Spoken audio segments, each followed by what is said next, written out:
اللہ الرحمن الرحیم۔ صرف 5 منٹ کا مدرسہ قرآن و حدیث کی روشنی میں 183واں دن 3 رجب المرجب۔ نمبر 1، اسلامی تاریخ۔ حضرت عمر رضی اللہ عنہ کا اسلام لانا۔ حضرت عمر فاروق رضی اللہ تعالی عنہ کا شمار عرب کے بڑے بڑے بہادروں میں ہوتا تھا۔ اسلام قبول کرنے سے پہلے حضرت عمر رضی اللہ عنہ مسلمانوں کے سخت دشمن تھے اور رسول اللہ صلی اللہ علیہ وسلم کے قتل کی فکر میں رہتے تھے۔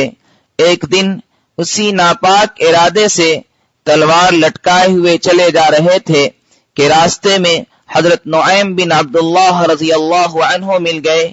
انہوں نے پوچھا کہ عمر کہاں جا رہے ہو؟ کہنے لگے کہ محمد کو قتل کرنے۔ نعوذ باللہ۔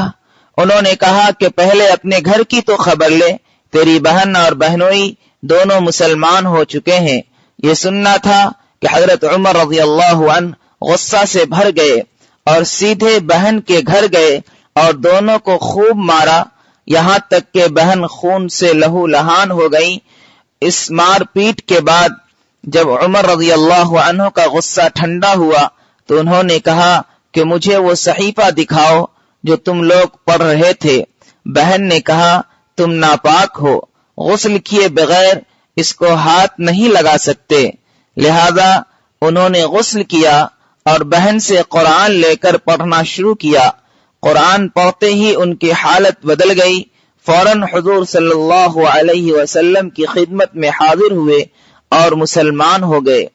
صحابہ کرام رضوان اللہ تعالی علیہم اجمعین کو آپ رضی اللہ عنہ کے اسلام لانے سے بے حد خوشی ہوئی اور اس زور سے اللہ اکبر کا نعرہ بلند کیا کہ سارا مکہ گونج اٹھا۔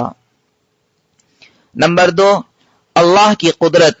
بال اللہ کی دی ہوئی نعمت ہے۔ بال اللہ تعالی کا دیا ہوا انمول تحفہ ہے۔ اللہ تعالیٰ نے انسان کے سر پر ریشم کی طرح چمکدار اور خوبصورت بال اگائے ہیں جو سردی، گرمی اور دوسری نقصان دہ چیزوں سے سر کی حفاظت کرتے ہیں اور چہرے کی خوبصورتی کو بڑھاتے ہیں۔ اللہ تعالیٰ نے ہمارے جسم کے مناسب جگہوں پر بال اگائے۔ اگر بال ہونٹوں پر اگ جاتے تو کتنی پریشانی ہوتی، نہ ٹھیک سے بات کر سکتے، نہ کھانا کھا سکتے اور نہ کوئی چیز پی سکتے۔ اسی طرح اگر ہتھیلی پر بال ہوتے تو کتنی پریشانی ہوتی۔ یقیناً ضرورت کے تحت انسان کے جسم پر بال اگانا اور بعض جگہوں پر نہ اگانا اللہ تعالیٰ کی بے مثال قدرت کی نشانی ہے۔ خود اللہ تعالیٰ فرماتا ہے ہم نے انسان کو بہت ہی خوبصورت سانچے میں ڈھال کر پیدا کیا ہے۔ نمبر 3، ایک فرض کے بارے میں۔ نماز کے چھوڑنے پر وعید۔ رسول اللہ صلی اللہ علیہ وسلم نے فرمایا نماز کا چھوڑنا آدمی کو کفر سے ملا دیتا ہے۔ ایک دوسری حدیث میں آپ صلی اللہ علیہ وسلم نے فرمایا ایمان اور کفر کے درمیان نماز چھوڑنے کا فرق ہے۔ نمبر 4، ایک سنت کے بارے میں۔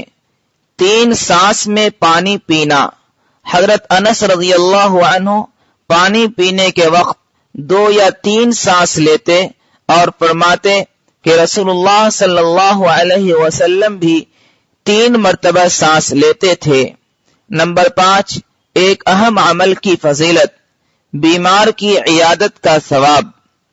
رسول اللہ صلی اللہ علیہ وسلم نے فرمایا جب کوئی مسلمان اچھی طرح وضو کر کے ثواب کی امید سے اپنے بیمار بھائی کو دیکھنے جاتا ہے تو اس شخص اور دوزخ کے درمیان 70 برس کی دوری کر دی جاتی ہے۔